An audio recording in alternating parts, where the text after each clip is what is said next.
Lettori del Messaggero Veneto dicono che la neve sia uno degli aspetti più strani per i giocatori sudamericani quando piombano qua in Europa e in Friuli, lanciati da paesi decisamente con il clima migliore.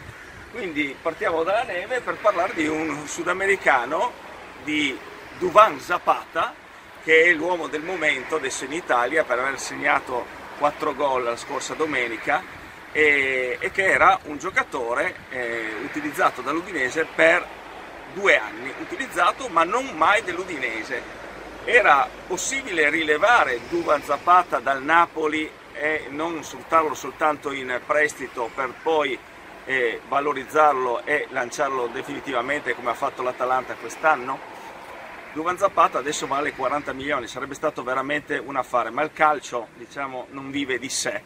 Diciamo che invece il 21 luglio del 2015, in un altro clima decisamente, durante l'affare Allan, che portò appunto Allan al Napoli, Zapata fu prelevato soltanto in prestito secco biennale dall'Udinese.